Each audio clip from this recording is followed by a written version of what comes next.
Well, hello and welcome to the Charles Billingsley podcast. Once again, we are so glad that you joined us and invested just a few minutes of your day with us every week on Wednesday. I mean, just love this, Charles. Yeah. Charles Billingsley podcast. And here's Charles. Well, hi. How's it going? I'm Brandon Good Pickett. Good to see you. We don't have Adam with us today, but Always a sad day. Yeah, sad day when we don't have Adam, the bearded wonder.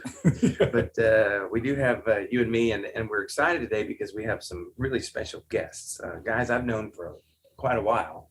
But before we get to them, got a new record coming soon. Oh man. And got a lot of stuff going on, so it's exciting. Yeah, tell us again if you're joining us for the first time, you may not have heard about this really new project that Charles has been working on, and actually a dream of yours for years.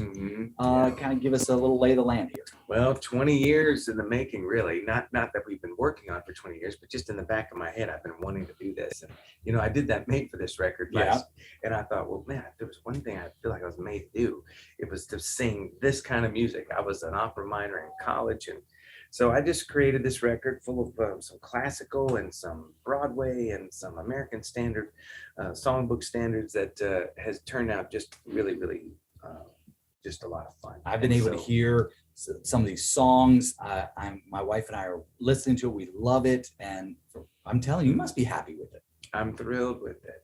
Wonderful producers, Tim Davis, of course, and Wayne Hahn, and some of these guys that have just really helped me create a project here that I can be very proud of. I think that will last for generations because these songs are timeless, you know. Yeah. And the whole big release, May 13th, coming up here in just a few days. Yeah, we're recording it here in April, comes out in May. Very excited. We're gonna have a big concert, a debut concert in your hometown, Lynchburg, or your hometown now, maybe not from where you're born, but hometown now, Lynchburg. Yeah, in fact, anybody listening, if you have any interest in coming to the concert, we still have a few tickets left. CharlesBillings.com or Academy Center for the Arts.org. It's academycenter.com, I think it is. Anyway, go to charlesbillingsley.com. That's easy. Click on that link. You'll find it. We don't want to send anybody anywhere else. That's all you need to go. charlesbillingsley.com. One night only, May 13th. Friday night, and it's also the same night that the record comes out. So hey, you can download that. Obviously, if you have iTunes or something like that, Apple Music, whatever you call it, you can probably listen to it on Spotify, get it on there. But of course, you can, if you still listen to CDs, we got those too. Yeah, we do. You can get those straight off my website. We'll ship it to you. And so that they have it. So today we've got some really special. Yeah, tell us about this. Well, I've known these guys a long time. Reggie and Wes Jones. They, I think I met them when I was doing a concert at a local church there in South Atlanta area, and Reggie was working with a mutual friend of ours named Hal Blackman, and in the facilities management world. And over the years, we just developed a friendship, and now about once every couple of weeks he'll send me a smart aleck text, and that's been kind of the MO for 20 some years. But what's really fascinating is their story. Wesley has an amazing just testimony of what happened in his life, the testimony of this family, how they've dealt through this tragedy, because it really was a tragic moment in their history that you're going to hear about, but how they've overcome that. And what they're doing now to help others is a really inspiring story. So stay tuned. We're going to take a quick break, and we're going to jump into their story, and you're going to find this really fascinating and really uplifting. And we'll be right back on the Charles Billingsley podcast.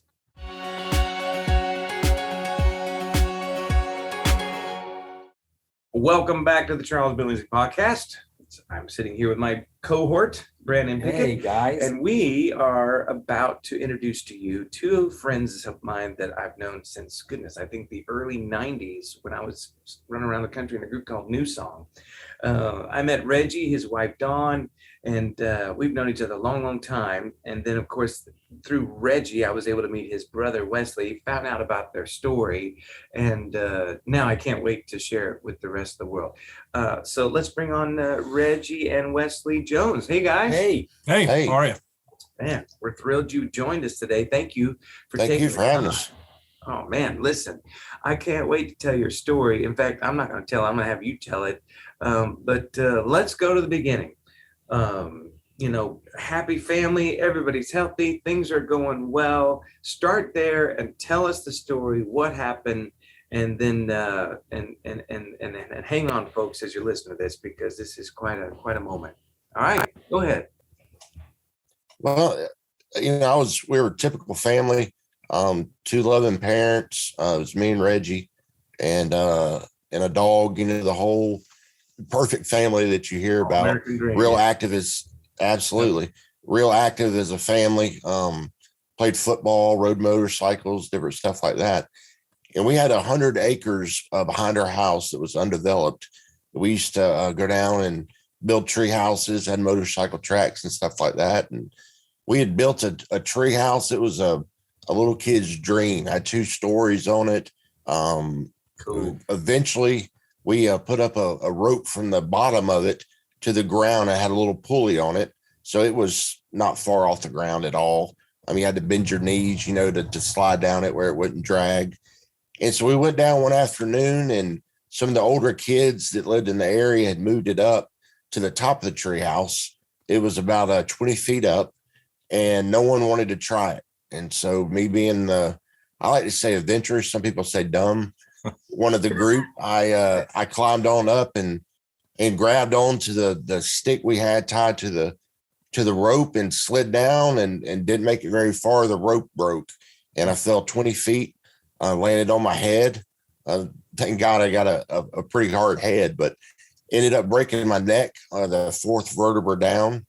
And Reg was the first one to me. And, I think if it had been reversed, I would have tried to pick Reggie up and carry me. And, that was one of the first miracles God performed. Reggie just taken a first aid CPR class, and I was conscious, but he knelt down beside me and I couldn't feel or move. I could barely wiggle one arm, and that was it. And I asked Reggie, to pick me up and try to help me stand up, and he wouldn't do it. He wouldn't move me. And so some kids ran home, got my parents. They called 911.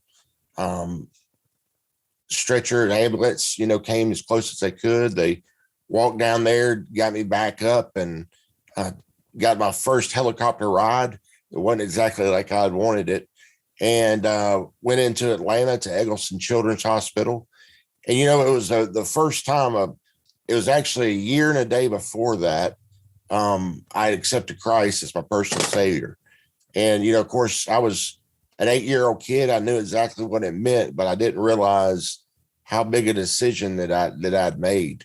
So, the first time in my life, I really needed my family, but they couldn't be there. So, I realized then that God was with me and he wasn't going anywhere. So, you can imagine, the nurses and the doctors running around, and, I was a scared kid. And I found out a little later or several years later, that they told my family, when I actually got to see him 6 or 7 hours later, to come in and tell me bye, because I wouldn't make it through the night. And so I know Reggie should probably give a little different perspective. Yeah, I mean, obviously going through something like that, and like Wes mentioned, I was always a class clown, screwing around in school, not paying attention. And, it's always amazed me, even at a young age, the way God paves our steps and, and stays ahead of us. For that week prior to Wes's accident, like Wes said, I took a health class, had one of our coaches instruct us what to do and what not to do if someone sustains a head or neck injury. And it's the only time that it's ever happened to me in my life, standing, at the foot of the treehouse and watching Wes fall. Just like the movies, everything went into slow motion, but it was like I had nails on the top of my feet and couldn't move to run over to catch him before he hit the ground. And then as soon as he hit the ground, everything came back into real time. And everything that, that coach taught us in that health class, how to stabilize his head, not to move him. The sheet that we had up in the treehouse, the other little boys wanted to put Wes in the sheet and towed him back to the house. And I used the sheet to be able to stabilize his head. And, as Wes mentioned, as, we went to the hospital, we couldn't ride on the helicopter. We had to drive. And I remember our minivan at the time would not go over 85 miles an hour. My dad tried to make it go as fast as it would, but it seemed like it took forever to go from Conyers, where we lived at the time, to Eggleston Children's Hospital in Atlanta. And I remember going into the hospital and having, the doctor come out and present to our family, to literally go in and tell Wes goodbye because his vitals, he had collapsed lungs as well, were not good, and he probably would not make it through the night. And for me, I also accepted Christ about a year and a half prior to this accident happening. But our dad had just gone into the ministry full time, and so he went from having a incredible career with IBM, making a great living where we really had a wonderful life, to going into the ministry full time and relying on bread and water to get through, from a salary standpoint. And so our whole world was just rocked. And I remember, as that doctor, coldly and callously presented that information to our family, I remember watching my mom, just literally slide her back, down and fall on her bottom in the middle of the hospital and just bawl and weep.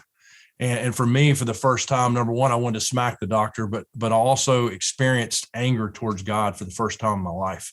I just could not understand why in the world we had given up so much, at least I thought we had, to go into the ministry full time, to go from a very large church with youth programs to the city of Atlanta, where we got our cars broken into, rocks thrown through the window during service. It was an inner city church. And that's where, my dad first started in the ministry. And so for me, I just did not understand why God, had allowed this to happen to our family. But little did I know in my pea brain that, number one, everything happens for a reason. But number two, how God would take that tragedy that day and use it to reach millions of people, eventually through Wes's outdoor television show that lasted 12 years on major networks, where he was reaching millions of people. And I'll let him kind of share the story of, how God brought him from that accident that day and coming home, to setting him up for an unbelievable career in the outdoor television industry. What a story. Sorry Yeah. about that technical difficulty. So All right. I mean, can you imagine just outside playing and all of a sudden this horrific accident? It reminds me a lot of Joni Eareckson Tada's story a little bit, how everything was just perfectly fine. And then tragedy strikes, and now there's a new normal. Life has changed forever. Those of you listening, I'm sure many of you have had those moments where the phone call comes or the accident happens and you're never the same again, never. And like what you just said, Reggie, sometimes it takes a long time for you to discover why. And then there's a long process of discovering how do I deal with this? So he survives the night. Tell us about the process from there on out to where you were actually able to, function again, Wesley, in some way, shape, or form. Yeah, it took about, I was in the hospital for about 6 months between Eggleston and Shepherd Center, also in Atlanta. And I slowly started regaining feeling and movement throughout my body. And, it was a long 6 months. But the one thing that was most important is we stayed together as a family. Reg had to finish up school. It was in April when I got hurt. My parents, How old were you, Wesley? I was 9. I was 9 at the time. Just that you were how old? And Reggie, I was 13. You were 13. 9 and 13. Young kids, really. Yeah. Yeah, absolutely. And as soon as Reggie got out of school, he moved in the hospital also. So all 4 of us crammed into one room, but it was extremely important, for us to be together. And thankfully my parents knew that, and that's with, of course, God's help, that's what got us through. And the hardest thing for me, it wasn't the therapy, at the hospital and being away from home. Of course, that was tough. But the hardest thing for me was pulling in the driveway after 6 months and coming home. I'd been in a bubble at the hospital, being around people that were going through similar stuff as me. And, I didn't have to kind of face my new reality until I pulled in that driveway. And, seeing my my bicycle laying in the backyard where I'd left it, 6 months before. It all kind of came crashing down. And, I spent some time just kind of, I thought my life was over, to be honest with you, as a 9-year-old kid. I'm, thinking, well, I've peaked, what else, can I do in this world? And, that was a tough thing, but started back school and God blessed me tremendously, not only with a supportive family, but supportive friends. And, didn't teach me any different. If I got out of line, they'd slap me back in. And just that helped a lot. You came back from the hospital. You have movement in your neck and some movement in your arms, but you were at that point a quadriplegic. Absolutely, yep. And I didn't. I was extremely lucky, and I get down sometimes. Still today, I just had my 35th anniversary from when I broke my neck a few days ago, and so sometimes I still get down, and God kind of slaps me in the back of the head, and I always think about I could be so much worse off. We see other people we go and visit in the hospital, and they're on a ventilator, can't move at all, can't breathe on their own. And, it makes me feel very, very fortunate. I didn't break my neck, my spinal cord in half, just bruised it. So I can feel my legs and move them just a little bit, not near enough to be able to walk, but still very blessed to be able to do that. You can move one hand or one arm, or no, I can move both now. That was just when I first got hurt. I could barely wiggle my arm just a little bit. So, once the swelling went down and with therapy and all that good stuff, I got a little more sensation and movement back. And of course, now having been in a wheelchair for 35 years, the change, I guess, when you got home, of course, seeing your bike and all that, I mean, goodness, I can't even imagine the emotions you went through. And really just I'm sure you went everything from sadness to anger to frustration and then the family, of course, is dealing with the same thing. And then, of course, it's a new normal with the house, didn't you? You had to change, get rid of steps, all those kind of things too, didn't you? Yeah, my room was upstairs. And so for a while, I still wanted my room.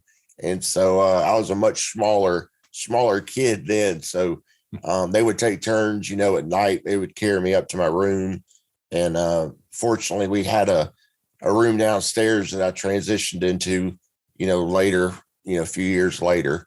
And but doorways weren't wide enough, and I couldn't open the door, I couldn't grip the handle. So our house, which all houses are not made for someone in a wheelchair. But you're right, I did go through a lot of emotions. Unlike Reg, I never really got mad at God, but I stayed mad at myself for doing something stupid. As a 9-year-old kid, I totally flipped my whole family's life upside down, because like you said, it didn't just affect me, it affected my entire family. We definitely had a new normal that we had to learn to deal with. And Reggie, as you're watching Wesley go through all this, and your family's been changed, entire family, what's your thoughts? How are you going through this? Well, I mean, for me, I guess it took me probably about a year to get over the anger. I started to realize that, God had not made this happen to our family. Wes made a bad decision that day. Accidents happen. But, for me, it was probably the guilt. I remember, I got married pretty early on at 19. And I remember Dawn and I, shortly after we got married, we went to, she wanted to go to a water park, and I'd never been to a water park. And I know that sounds crazy, but for me, I kind of went into a mode of, if Wes couldn't do it, I didn't do it. So there were a lot of things that, I chose not to do because he couldn't do it. And I felt like, because he was having to go through what he did, I just chose not to do, some things that normal kids would do. But for me, as I watched, God, starting to use our family story, to bless others. I mean, number one, I think, and I think a lot of Christians fail to realize this, we have to make a choice, to follow God's will in our life. And sometimes it's not easy. And I also think that, even sharing this story today, it's not easy. It'll make me think about it for the rest of the day and probably for the next couple of days when I lay, down tonight. I relive, even though it was 35 years ago, I remember for the first probably 15 years after Wes's accident, every single night when I would go to bed, I would have the nightmare of watching him fall. And I finally, just asked God to take that dream away and for me never to have it again. And as soon as I prayed that, I've never dreamed it since. And then I thought to myself, why in the world didn't I do that, 10 years earlier? But, it's, as I've watched, Wes kind of grow up, and if you fast forward, he got into college, had an unbelievable group of friends that, never left his side, treated him completely normal. And I think we don't see that in our society today. I think a lot of people that are in chairs or maybe look a little bit different than us, we tend to treat them different, or at least avoid the situation because we don't know what to say or do. So Wes moved through college, was majored in psychology, felt like he wanted to go back and work with pediatric patients that faced similar circumstances that we had seen in our family. And then God, completely took, Wes in a completely different direction. I remember he presented to me one morning. We were hunting. We've grown up in the outdoors and enjoyed hunting and fishing. And, Wes, found that again. We went through several iterations of various holders to help hold a rifle or a bow. Right. It's a wonder we didn't kill ourselves or somebody else trying, but he kind of found that, again in his life. And so he presented to me one morning that, hey, I want to present an idea to you. But Wes, I'll let you share the story. Yeah, thanks. And before you do, I just want to throw in one thing here. I just think Sure. it's incredibly inspiring that you have not, even though you've been confined to a wheelchair, even though y'all have been through this horrible tragedy, you have not allowed that to stop you from living and from enjoying your life. You have an incredible sense of humor. There's joy, there's hope. And even the things you love to do, like hunting and fishing, you figured out a way to do it, which is so cool. I mean, there's some people who let a lot of things stop them, but your story is inspirational in that, hey, you're like, hey, if I want to try it, I'm going to try it. Is that kind of how you feel? I'm going to figure out a way to do it. Yeah, to be honest, for several years after I got hurt, I didn't want anything to do with the outdoors again. Fall would roll around and I was like, I can't get out there, and it'd be depressing watching my dad and my brother get ready, to go hunting and stuff. And my dad, and especially Reggie, wouldn't let me sit at home and would drag me out there kicking and screaming. And, so without him and, I wouldn't have gotten back out there. But like you said, we figured out a way, and, there's nothing you can't do in this world. You may have to do it, a little bit different, but, you can still get out there and enjoy things just like you would. Well, I know that there's a next chapter, and it's an incredible chapter, and I want to get to that, but I think we just need to take a little break. Yep. And then when we come back, we're going to go, and really you're going to want to listen to this. This next chapter is so inspirational, as the rest of the story is. But we'll be right back on the Charles Billingsley podcast after this break.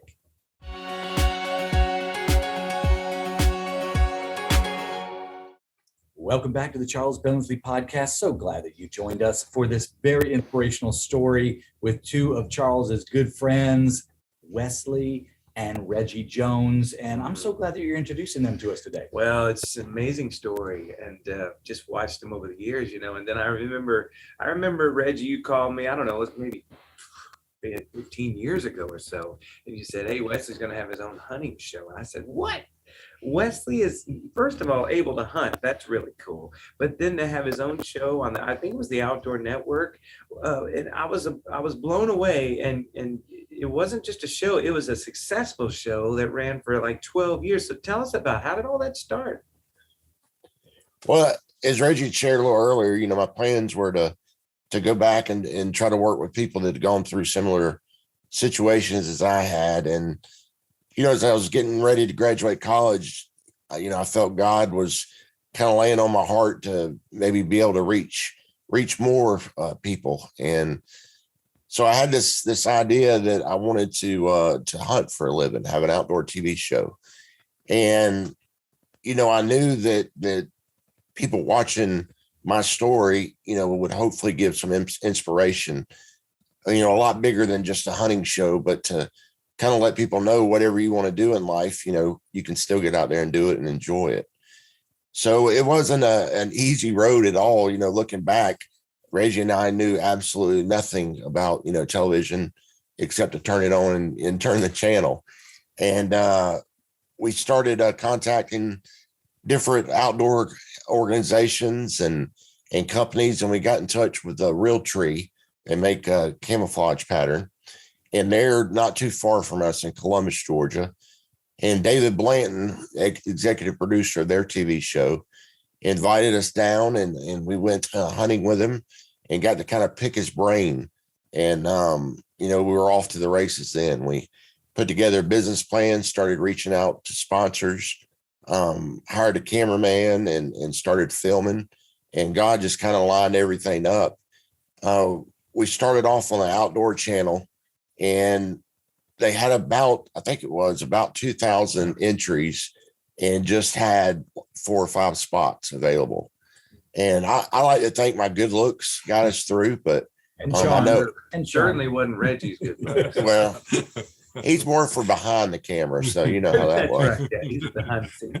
But obviously God was in it for us to be able to do that, and spent 12 seasons on a couple different networks. As Reggie said, at the end, we were reaching about 75 million homes. Wow. And it was just a dream come true, to be able to do what I love. And it was a blast, meet people all across the country. I'd love to hear, maybe you have something that you remember from somebody who wrote in, or something talked to you that impacted their life because of that show. Do you have anything like that? A viewer that really was impacted because of the show? Yeah. Some young, I remember several different families with young teenagers that had been hurt, had wrote in and were touched by the show, and they were able to get back out in the outdoors and have fun. We got to take some people that wrote in that had been hurt and, help get them a gun holder where they could go back out. And, we could be here all day talking about the different cool things that happened and we witnessed. It was just a real blessing. Life-changing for those guys and girls, And me too. I was getting as much, if not more, out of it, than everybody else was. So yeah, found a new, really a new purpose in your life and the direction to really help the people who've been through similar things. I'm just curious. I haven't seen all the episodes. So did you ever do a snipe hunting episode? Because when I was in junior high, I had a bunch of guys take me snipe hunting.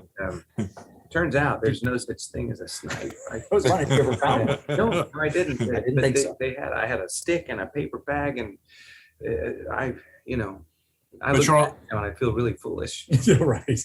Yeah, but they have them in Georgia. The next time you're here, you let me know and we'll take you. Oh, perfect. Thank you. Yeah. I'm sure you'd be glad to show me how to snipe hunt. Thanks, Reggie. It's not a problem. You probably just didn't hold the bag quite right. That's probably what it was. Yeah. Yeah.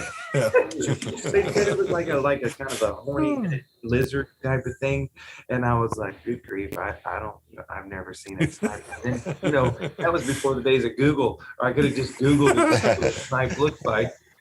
It turns out there is none. Anyway, so you do this show. You guys are inspiring millions of people, and then it leads to another big idea, which again, the inspiration to this whole story to me is it's really twofold. First of all, it's the story of a family and a man, a young boy who overcome a massive tragedy in life to now turn it and not only reach millions of people through an inspiring hunting program, but also they've now shifted it even into a ministry.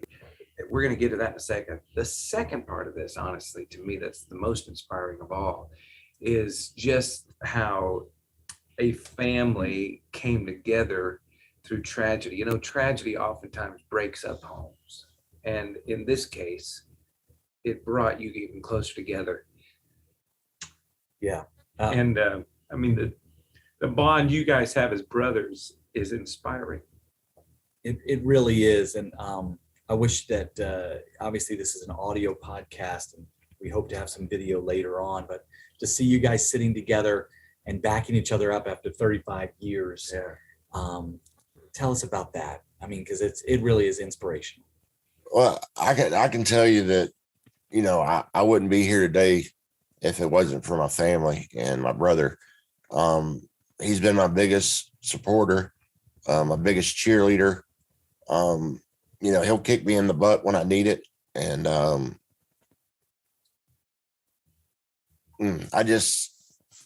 I hope one day he realizes, you know, how much he means to me and how thankful I am of him. You know, and the feeling's mutual for me. I mean, I look at, as I've grown my business career and just grown as a person, you know, to be able to look up to your brother more than you do, you know, anybody on the face of the earth, you know, is a pretty cool thing to have. You know, to have, you know, a brother that inspires you, that pushes through adversity the way he has, and has really never, you know, never quandered on his faith. You know, he's always kept his faith at the center of everything that he does. It doesn't mean that he's perfect. We're all, you know, sinners and screw up on a regular basis. But, you know, when it comes to living his life, you know, the person that you're hearing on this podcast today is the same person that, you know, we'll hang around with this afternoon. You know, and I think, you know, Charles hit on something, how, you know, tragedy, we see it now, you know, working with our foundation, the way, unfortunately, tragedy, if you don't have faith, you know, centered in your life and have Christ at the center of your life, we see so many families break up, whether it's divorce, whether it's, you know, the kids get taken away, just the amount of tragedy that you see through this type of accident, you know, whether it's a spinal cord or brain injury, you know, it's devastating. And Wes touched on it earlier. You know, as hard as it's been watching Wes go through this, you know, one thing that we have learned as a family through Wes's perspective is, you know, you can turn to the left or you can turn to the right, and you can always see someone that has it worse than we do. And I think that's, you know, always important to remember. Tell us about, then you mentioned it just now about the foundation. How did did the hunting show, was that the prerequisite or the stepping stone to the foundation? Yeah. Been doing the show for, at that time, it was about 12 years. And I was actually hunting here in Georgia and was getting ready to go to Illinois. So I wanted to sneak one more hunt in. And unfortunately, coming out of the woods, I was riding on a little bitty trailer pulled by a 4-wheel drive golf cart. You know, that's how I would get down in some of the places in the woods that we would go hunt. And my mom told me a long time ago, she says, you know, I don't want to know what you're doing, you know, out in these woods. Don't tell me.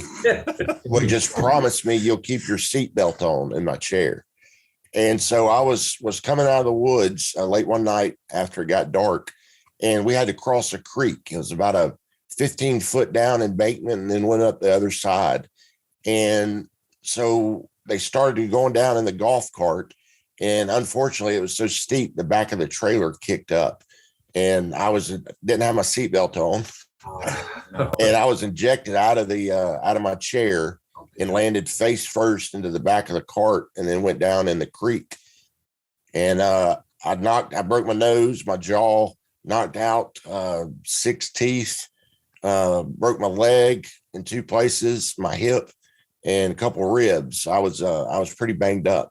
Yeah. And Yeah. you know, went to the hospital and got all stitched up and splinted up. And my doctor told me I needed to take, you know, the rest of the year off, several months to get better. And so 2 weeks later, I was on my way up to Illinois to go hunting. 2 weeks. Like I said, I wasn't the smartest one of the group, but kept up with my same schedule. And 3 months later, I got pneumonia. You know, I just wore myself down, and I was back at Shepherd Center on a ventilator, and you know, had a tracheostomy, and you know, things weren't looking good. So there it was, about, you know, 25, 30 years later, and things had come full circle. And, to be honest with you, towards the end when we had the show, I kind of got a little off center. It wasn't anymore for me about reaching the people like that it started off. I kind of got caught up on getting the best footage, trying to, shoot a bigger deer, get better footage. And, it got a little off mark for me. And, God has a way of kind of shaking you and waking you up, when you're getting out of his will. And, that's exactly what had happened.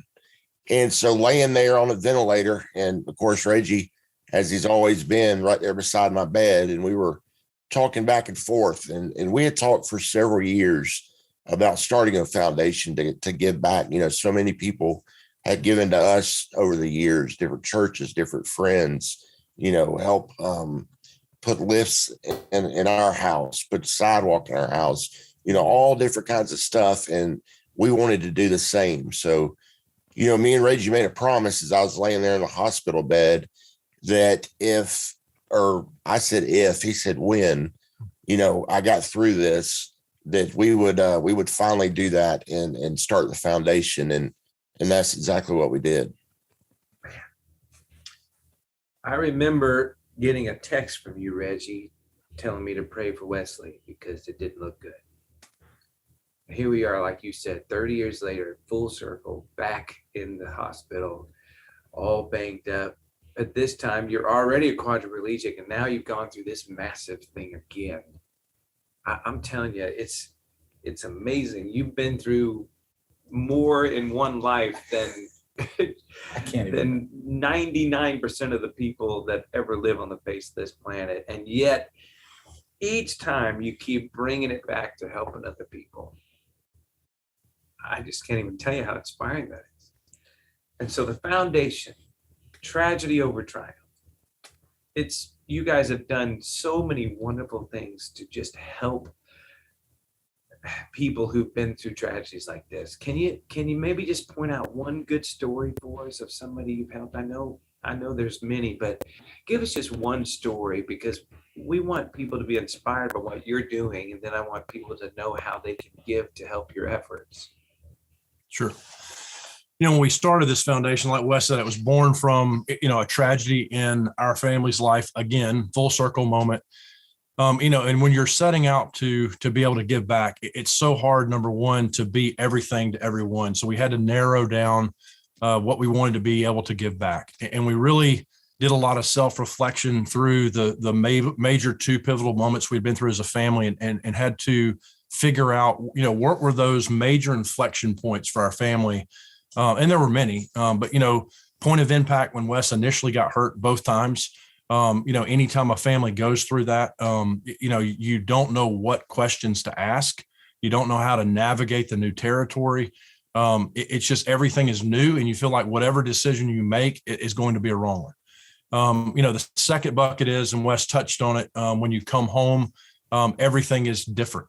If you have broken your neck or your back or sustained a traumatic brain injury, obviously, a normal home, which is 99.9% of them, is not built to be able to adapt to the new circumstances that you're in.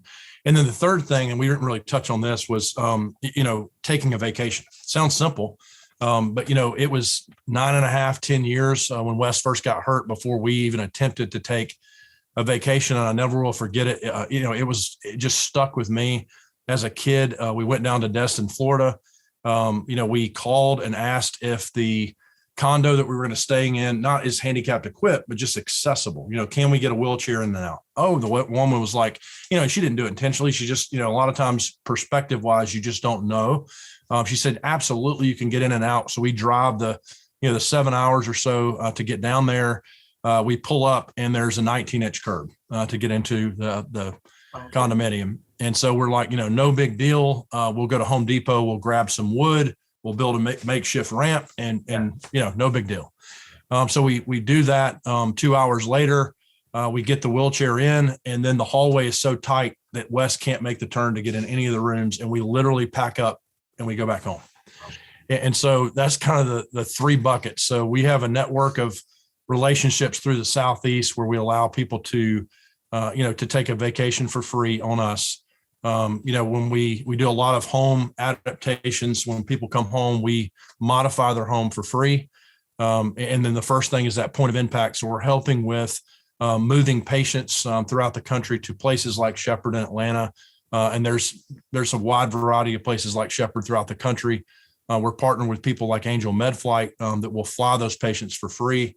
That's a very expensive flight, and get them to the absolute best resources in the country to give them the best shot possible, to rehabilitate. Wow. Amazing.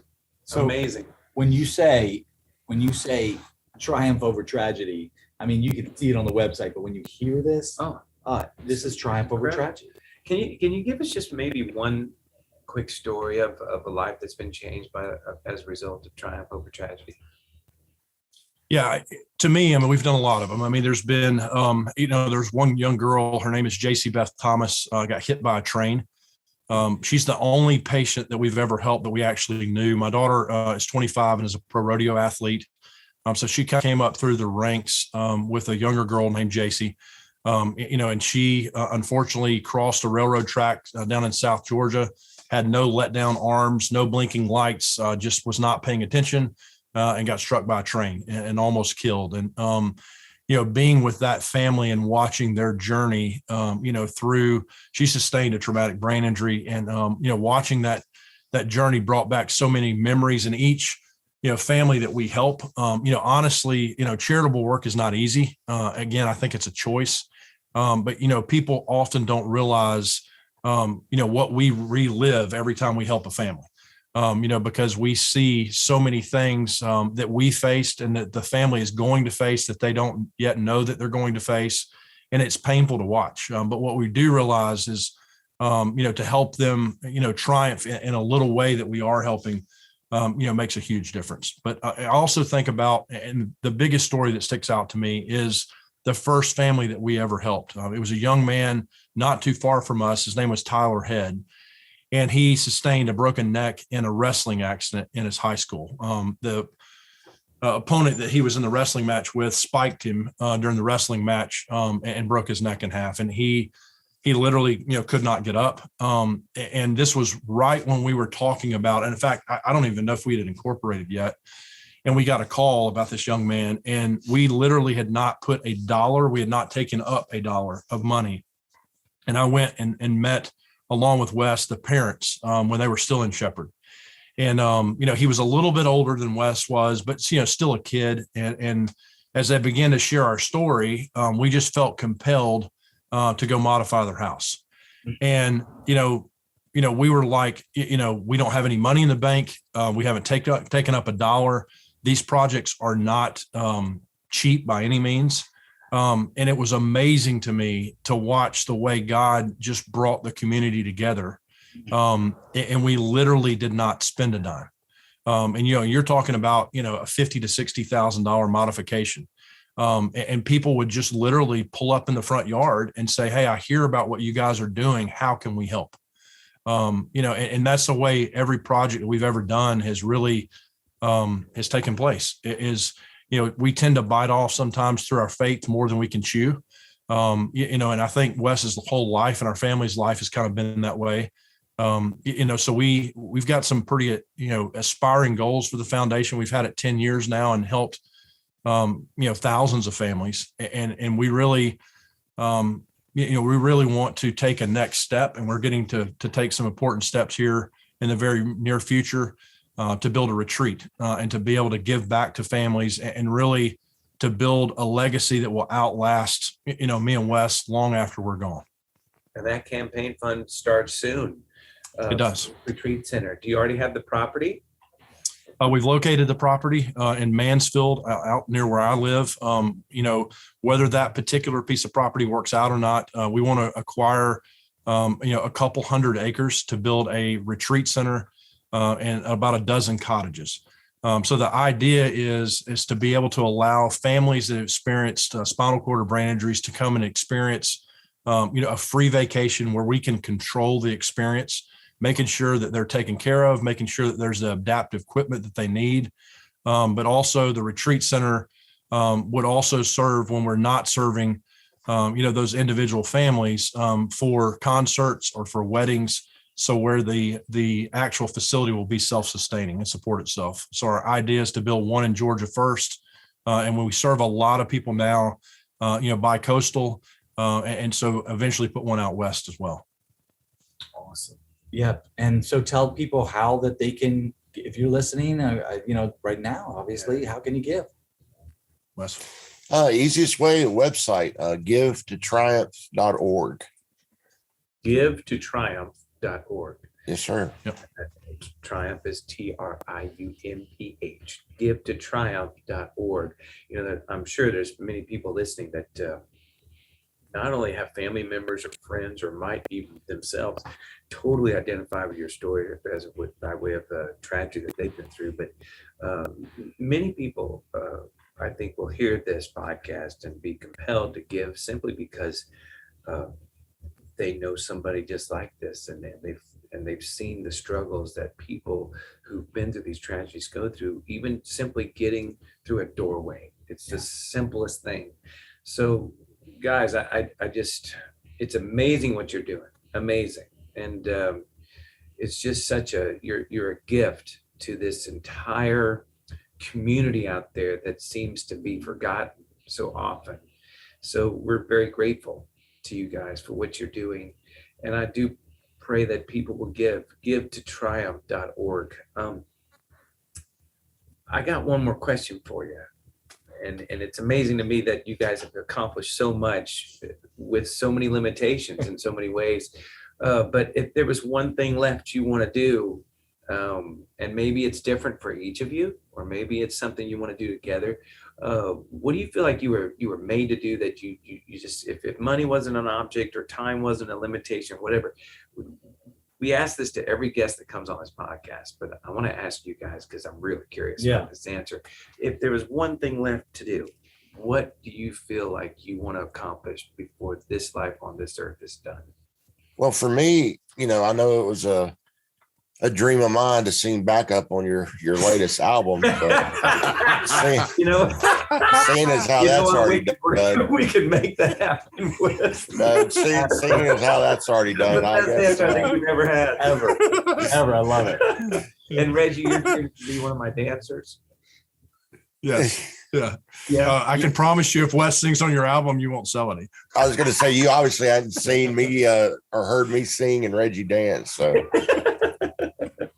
no, for me, all kidding aside, is this event center that we're trying to do in retreat center.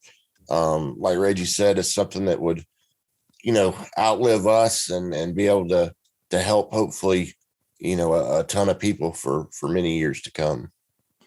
And it's the same for me. I mean, really, in various interviews, I have gotten asked that question before. And for me, I always said, as my daughter's gotten older, she's 25 now, for God to send her a godly man and to be able to watch her get married, and eventually have kids. But, the other one is obviously the retreat center. And I mentioned it earlier. It's just, for me, it's important to build a legacy to leave behind. That our work and our effort and our family story, has not been for nothing, and to be able to share everything that we've worked hard for with others that experience these type of tragedies. Wow. That's awesome, man. Well, guys, thank you so much for joining. Yeah, Thank you. Thanks for having us. Thanks for your friendship. Hey, man, I love you. And again, givetotriumph.org. That's how you can give to this incredible, I say ministry, but it's so much more than, just reaching people for Christ. It's actually providing real physical help for these people which in turn many times would lead them straight to Christ. Yeah. Coming alongside them at the worst moment of their life, giving them hope and giving them a future. Thank you all so much for what you do and how much you've given your lives to this. Yeah. Thank you. Thank you, guys. Man. See you guys.